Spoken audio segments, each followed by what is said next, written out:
الحمد للہ رب العالمین والصلاة والسلام علی خاتم الانبیاء وسید المرسلین وعلی آلہ وصحبہ اجمعین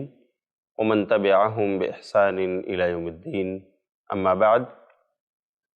اعوذ باللہ من الشیطان الرجیم بسم اللہ الرحمن الرحیم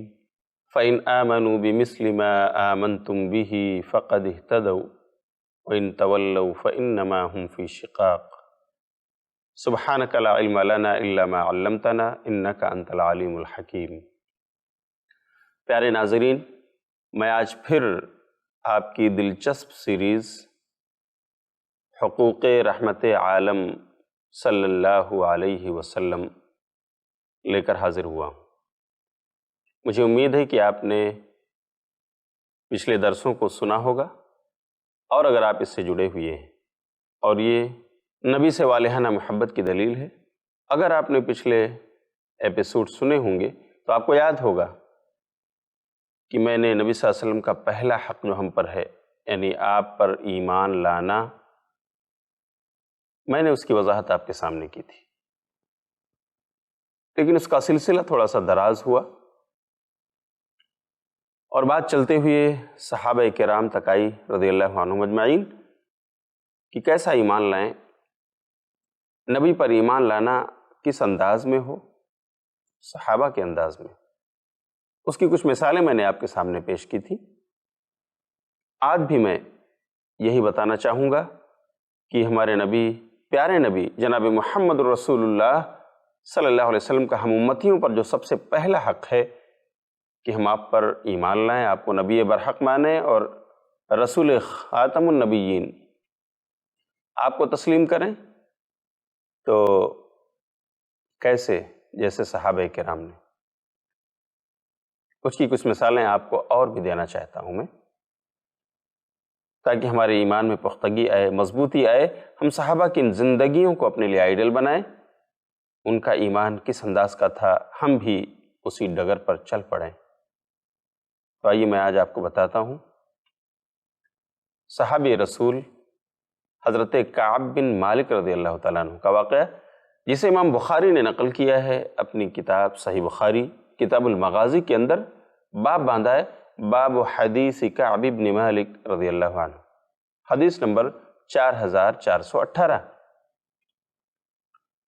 حضرت کعب بن مالک خود اپنا واقعہ بیان کرتے ہیں، اور راوی خود ہیں کہ غزوہ تبوک کے موقع پر جب نبی صلی اللہ علیہ وسلم نے مجاہدین کے لیے محاذ پر جانے کا اعلان فرمایا، آپ نے منادی کرائی، تو صحابہ کرام جمع ہوئے، خورد و نوش کا سامان جمع کیا، اپنی سواریاں لے کر آئے، اور اپنی زرہیں، اپنے ہتھیار اور ویپنس لے کر آئے، اور نبی صلی اللہ علیہ وسلم کے ساتھ وہ محاذ پر سر کرنے کے لیے نکلے۔ لیکن 3 صحابہ کرام اس غزوے سے پیچھے رہ گئے تھے۔ یہ کچھ 9 ہجری کا واقعہ ہے غزوہ تبوک، اور یہ معرکہ بڑی ہی تیز دھوپ اور گرمی کے موسم میں پیش آیا تھا۔ ویسے بھی عرب کی گرمی، وہاں کی شدت بہت مشہور ہے، اور یہ وہ وقت تھا جب کھجور پھلے ہوئے تھے، اور کچھ ہی وقتوں میں کھجور کا پھل کاٹنے کی تیاری تھی، کھجور پک رہے تھے۔ 3 صحابہ کرام نے نبی صلی اللہ علیہ وسلم کے ساتھ اس محاذ کو سر کرنے میں جانے سے رک گئے، یعنی آپ صلی اللہ علیہ وسلم کا ساتھ نہیں دیا انہوں نے، یہ سوچ کر کہ چلو بعد میں ہم اپنی تیز رفتار سواریاں ہیں، گھوڑے وغیرہ ہمارے پاس، ہم رک جاتے ہیں، ہم اپنے کھجور کے باغات جب وہ پک جائیں گے کچھ وقت میں ہم اسے کاٹ لیں گے اور گوڈاؤن میں جمع کر لیں گے، اپنی فصل کو اچھی طرح محفوظ کر لینے کے بعد ہم اپنے گھوڑے دوڑاتے ہوئے نبی صلی اللہ علیہ وسلم کے ساتھ جا ملیں گے، اور اس طرح گویا ہماری فصل بھی ہمارے گھر میں آ جائے گی اور محاذ جنگ بھی سر کر لیں گے، ہمارا کوئی خسارہ نہ ہوگا۔ وہ 3 صحابہ جو غزوہ تبوک سے پیچھے رہ گئے تھے، وہ کون ہیں؟ وہ 3 ہیں، مرارہ بن ربی، اور دوسرے ہیں ہلال بن امیہ، اور تیسرے صحابی ہیں حضرت کعب بن مالک رضی اللہ عنہ اجمعین۔ کعب بن مالک رضی اللہ تعالیٰ عنہ یہ کہتے ہیں کہ ہم لوگ انتظار میں تھے کہ اپنا فصل کاٹیں، کھجوروں کو جمع کر لیں، اور ہم اپنے باغات کو تکتے رہے،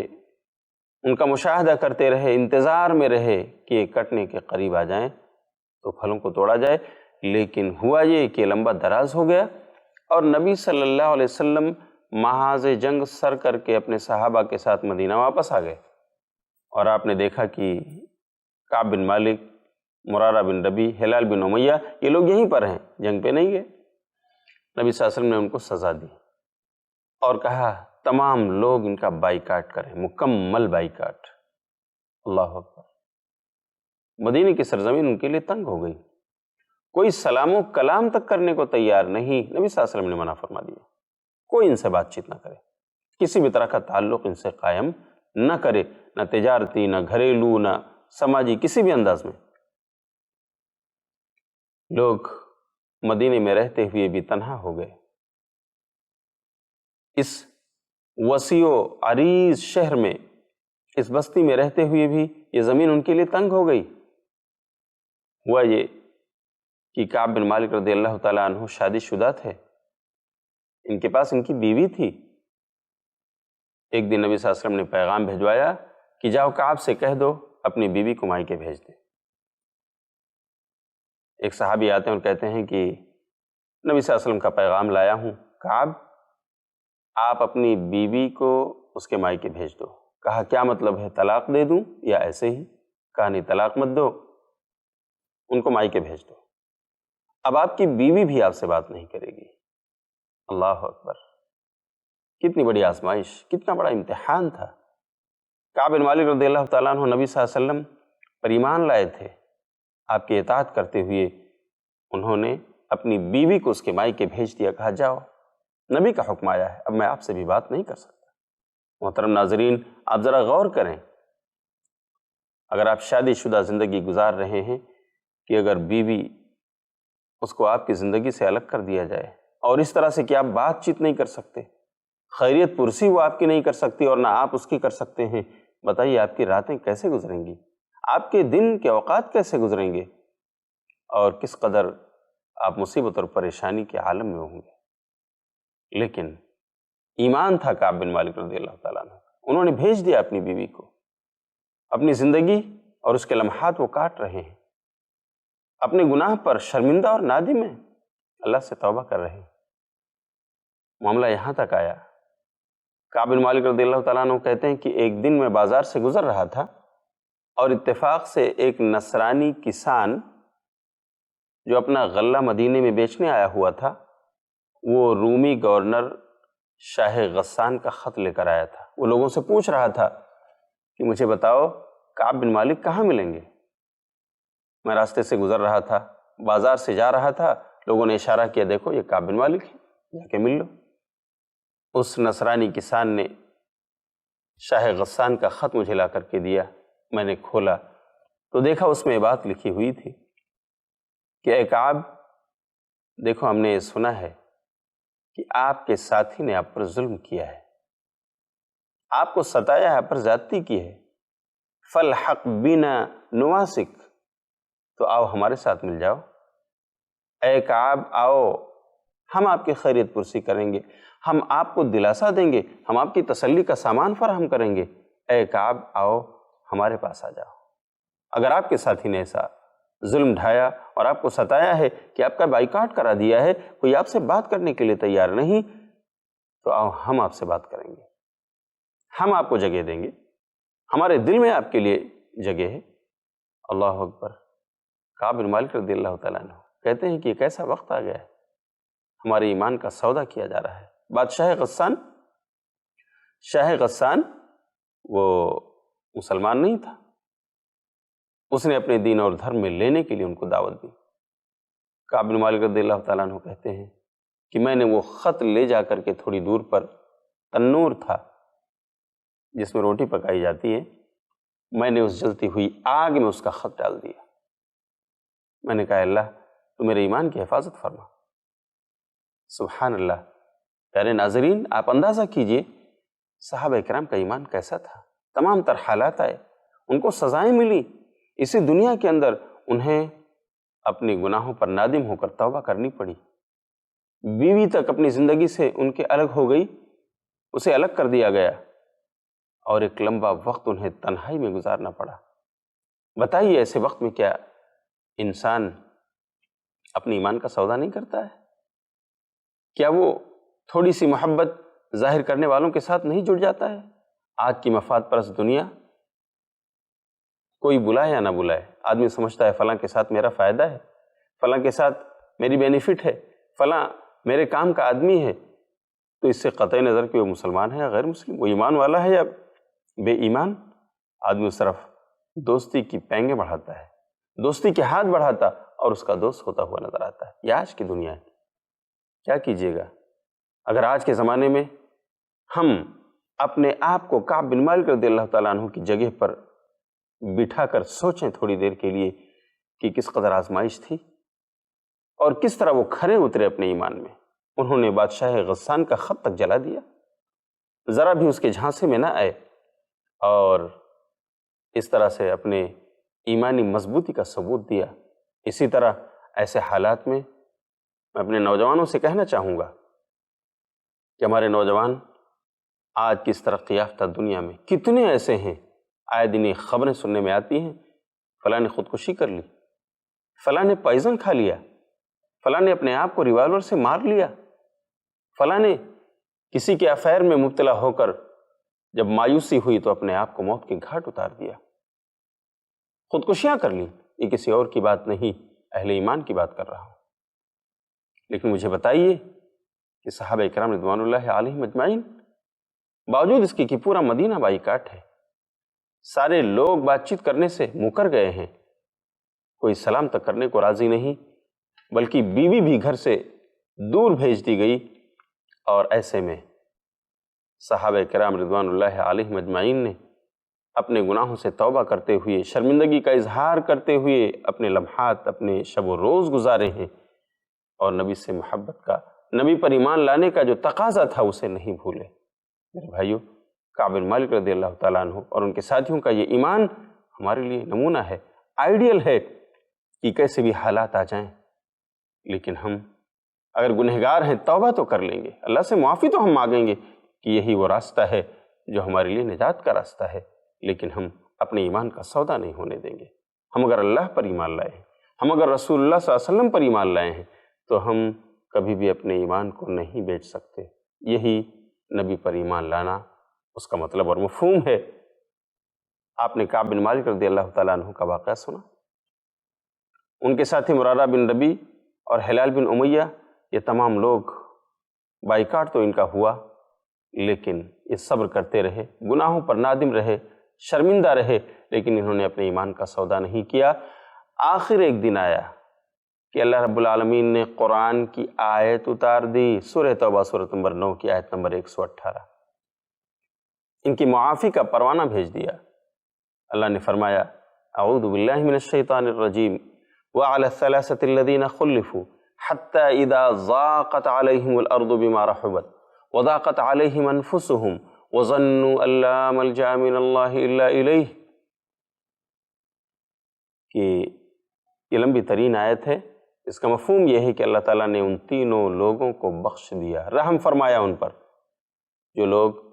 پیچھے رہ گئے تھے، یعنی میدان جنگ سے، یہاں تک کہ زمین ان کے لیے کشادہ ہونے کے باوجود تنگ ہو گئی تھی، خود وہ اپنی جانوں سے تنگ آ گئے تھے، اس لیے کہ بائیکاٹ ہو گیا تھا۔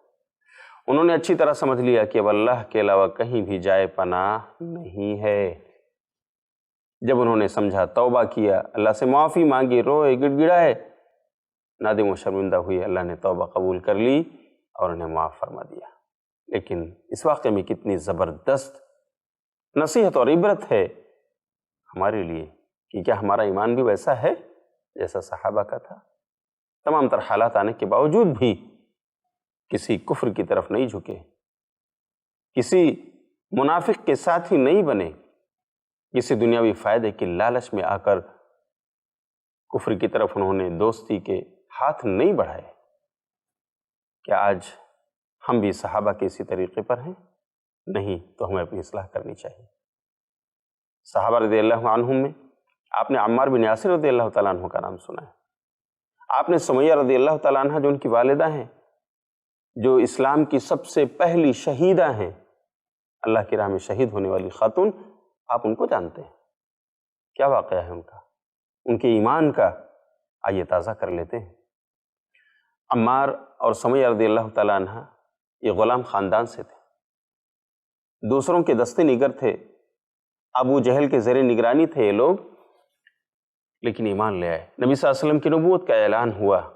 آپ کی صداقت کو مانتے ہوئے، آپ کی دیانت اور امانت سے متاثر ہو کر عمار رضی اللہ تعالیٰ عنہ، ان کے والد یاسر رضی اللہ عنہ، ان کی والدہ سمیہ رضی اللہ عنہ، یہ سب کے سب ایمان لے آئے، لیکن تھے یہ غلام، اس لیے بہت ستایا جا رہا ہے، ان کو چھوڑا نہیں جا رہا،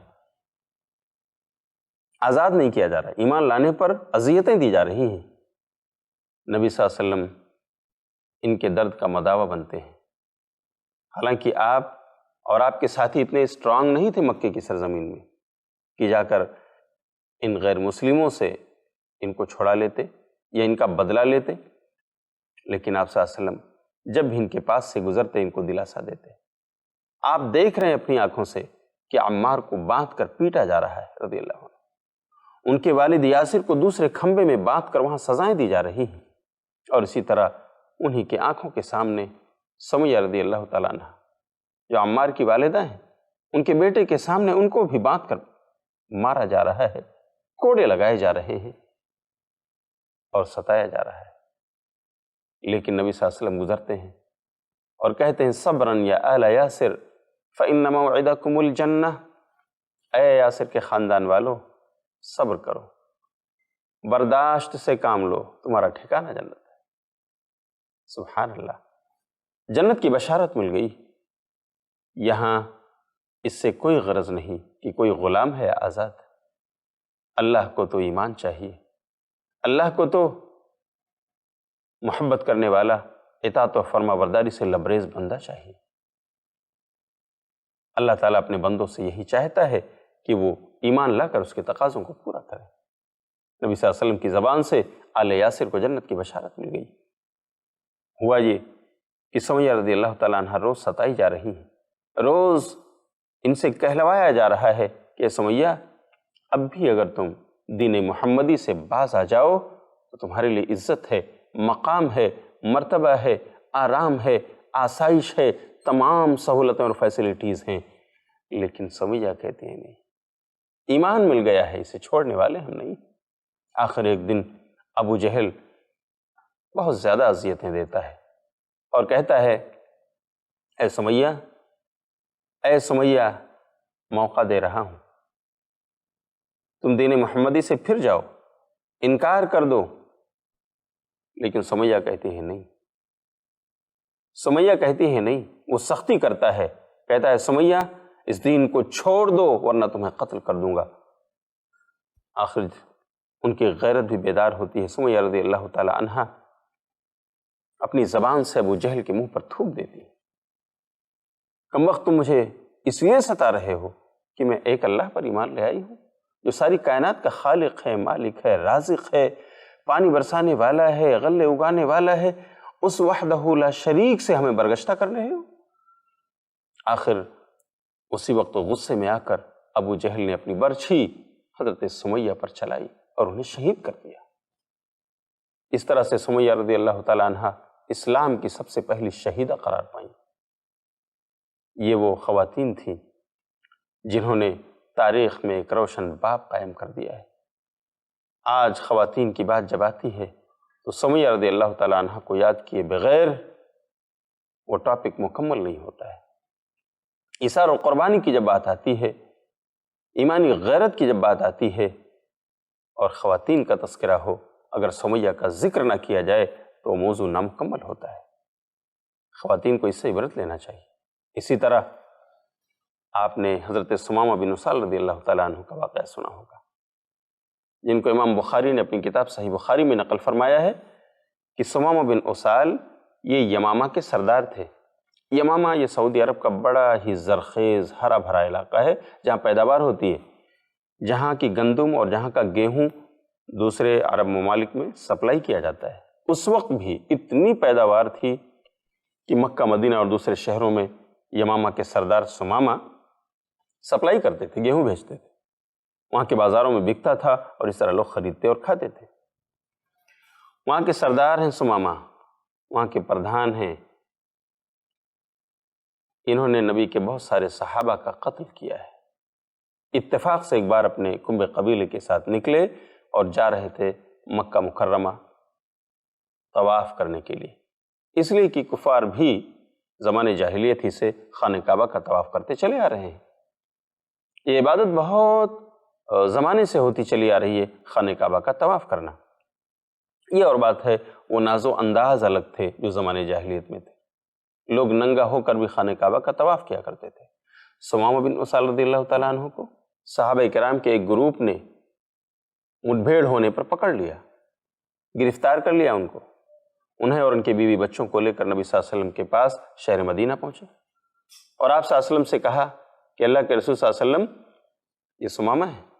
یہ دیکھیے آپ کے صحابہ کے قاتل ہیں، ہم نے انہیں گرفتار کیا۔ نبی صلی اللہ علیہ وسلم نے ان کو مسجد نبی کے کھمبے میں بندھوا دیا، لیکن کہا ہے صحابہ ان کی مہمان نوازی میں کوئی کسر نہ چھوڑو، یہ سید الیمامہ ہیں، یمامہ کے سردار ہیں، پردھان ہیں، خیال رکھو، کھانے پینے میں کوئی کمی نہیں ہونی چاہیے۔ صحابہ رضی اللہ عنہم اجمعین ان کی ضیافت کرتے ہیں، ان کی مہمان نوازی کرتے ہیں، ان کو کھلاتے ہیں پلاتے ہیں، کوئی کسر نہیں چھوڑتے۔ نبی صلی اللہ علیہ وسلم فجر کی نماز پڑھ کے آتے ہیں، پوچھتے ہیں سمامہ کیا حال ہے، کہو کچھ کہنا چاہتے ہو؟ سمامہ کہتے ہیں کہ اللہ کے رسول صلی اللہ علیہ وسلم ان تقتل ذا دم وان تنعم علی شاکر، کہ اگر آپ قتل کرنا چاہو تو مار دو، میں قاتل ہوں، میری تلواریں آپ کے صحابہ کے خون میں لت پت ہیں، اور اگر آپ مجھ پر احسان کرنا چاہو تو چھوڑ دو، لیکن آپ مجھے احسان کا بدلہ چکانے والا پاؤ گے، میں احسان فراموش نہیں ہوں۔ نبی صلی اللہ علیہ وسلم یہی سوال 3 روز تک کرتے رہے، ہر روز صبح فجر کی نماز کے بعد آپ آتے اور سمامہ رضی اللہ عنہ سے ان کی خیریت پوچھتے، سمامہ یہی جواب دیتے، اے محمد صلی اللہ علیہ وسلم، آپ چاہو تو قتل کر دو، چاہو تو احسان کرو، چھوڑ دو، اگر چھوڑ دیتے ہو تو میں اس احسان کا بدلہ ضرور دوں گا، میں احسان فراموش نہیں۔ ہوتا یہ ہے کہ نبی صلی اللہ علیہ وسلم تیسرے دن آزاد کر دیتے، کہتے ہیں اطلقوا سراح ثمامہ، جاؤ سمامہ کو بیڑیوں سے آزاد کر دو، چھوڑ دو، نکال دو۔ صحابہ ان کو کھول دیتے ہیں، بیڑیوں سے وہ باہر آ جاتے ہیں۔ اللہ اکبر! نبی کے اخلاق کا اثر یہ ہوتا ہے کہ سمامہ رضی اللہ تعالیٰ عنہ مسجد نبوی کے قریب میں ایک باغیچہ تھا جہاں چشمہ ابل رہا تھا، پانی تھا، وہاں جاتے ہیں اور غسل کرتے ہیں، نہاتے ہیں، کپڑا منگاتے ہیں، اپنے کپڑے تبدیل کر لیتے ہیں، پاک و صاف ہونے کے بعد دوبارہ مسجد رسول صلی اللہ علیہ وسلم میں حاضری دیتے ہیں، آپ کے پاس آ کر بیٹھ جاتے ہیں اور کہتے ہیں اشہد ان لا الہ الا اللہ واشہد ان محمدا عبدہ ورسولہ، میں گواہی دینے حاضر ہوا ہوں، ایک اللہ کی ذات کے علاوہ کوئی لائق عبادت نہیں، اور محمد آپ اللہ کے بندے اور رسول ہیں، سچے رسول صلی اللہ علیہ وسلم۔ مومن ہو گئے، کیا ہوتا ہے؟ کہتے ہیں محمد آپ کی ذات سے زیادہ قابل نفرت کوئی نہیں تھا، لیکن اب آپ سے زیادہ چہیتا کوئی نہیں، آپ کے شہر سے زیادہ مجھے نفرت کسی شہر سے نہیں تھی، لیکن اب مدینہ سے زیادہ محبوب کوئی شہر نہیں، مجھے آپ کے دھرم اسلام سے زیادہ کسی اور دھرم سے نفرت نہیں تھی، لیکن اب اسلام سے زیادہ کسی اور سے محبت نہیں، سب سے زیادہ محبوب دین میرے نزدیک اسلام ہے، اب مجھے عمرے کا طریقہ بتائیے، مجھے عمرہ کرنا ہے۔ نبی صلی اللہ علیہ وسلم نے عمرے کے طریقے سکھائے، صحابہ کرام کی جھرمٹ میں آپ نے ان کو مکہ بھیجا، صحابہ کرام لے جا کر کے ان کو طواف کرواتے ہیں، سعی صفا اور مروہ وہ کرتے ہیں، لیکن مکہ کے لوگ دیکھتے ہیں کہ آج یہ یمامہ کا سردار نبی کے ساتھیوں کے جھرمٹ میں ہے، کیا بات ہے، بد دین ہو گیا ہے۔ کچھ لوگ آ کر تانے دیتے ہیں کہ سمامہ صابی ہو گئے ہو، بد دین ہو گئے ہو، دین تم نے چھوڑ دیا ہے، محمد کے ساتھ ہو گئے ہو صلی اللہ علیہ وسلم۔ کہا مجھے تانا دیتے ہو، سمامہ رضی اللہ تعالیٰ عنہ نے کہا مجھے تانا دیتے ہو، سن لو، اللہ کی قسم اب میں محمد پر ایمان لے آیا ہوں، اور میں قسم کھا کر کہتا ہوں یمامہ کا گندم جو تمہارے بازار میں سپلائی ہوتا تھا، اب میں اپنے یہاں کے گندم کا ایک دانہ تم تک نہیں بھیجوں گا جب تک محمد الرسول اللہ صلی اللہ علیہ وسلم کی پرمیشن نہ مل جائے۔ یہ ہے ایمان، اللہ اکبر۔ ایمان کے طعنے دیے جا رہے ہیں، بددین کہا جا رہا ہے، لیکن وہی ایمان جب جاگتا ہے، اس کے شعلے جب بھڑکتے ہیں، تو جواب یہ ملتا ہے کہ اگر محمد الرسول اللہ صلی اللہ علیہ وسلم اگر وہ اجازت نہیں دیں گے تو گندم کا ایک دانہ بھی آپ کے مارکیٹ میں یمامہ سے نہیں آ سکتا۔ بلکنے لگے لوگ، بازار میں گندم نایاب ہو گیا، گیہوں ختم ہے۔ لوگوں نے لیٹر بھیجا محمد صلی اللہ علیہ وسلم کے پاس کہ آپ ذرا اجازت دے دو۔ ثمامہ نے روک لیا ہے، نہیں بھیج رہے ہیں۔ نبی صلی اللہ علیہ وسلم نے قاصد بھیج کر کہا ٹھیک ہے ثمامہ، تو مکے کی مارکیٹ میں بھی گندم سپلائی کرو۔ اللہ اکبر! یہ صحابہ کرام تھے، یہ ان کا ایمان تھا، اس کے تقاضے وہ پورا کر رہے تھے، اسی لیے اللہ نے ان کے ایمان کو ہمارے لیے مثال بنا دیا ہے۔ اللہ تعالیٰ ہم سب کو نبی پر ایمان لانا، جو نبی کا حق ہے ہم پر، ہمیں اسے ادا کرنے کی توفیق عطا فرمائے۔ وقت ہو گیا ہے، میں اجازت چاہتا ہوں، انشاءاللہ پھر ملیں گے، اگلے ایپیسوڈ میں انشاءاللہ پھر ملاقات ہوگی۔ مجھے امید ہے کہ آپ جس طرح آج سن رہے ہیں ایسے اگلا ایپیسوڈ بھی سنیں گے۔ تب تک کے لیے اجازت، السلام علیکم ورحمۃ اللہ وبرکاتہ۔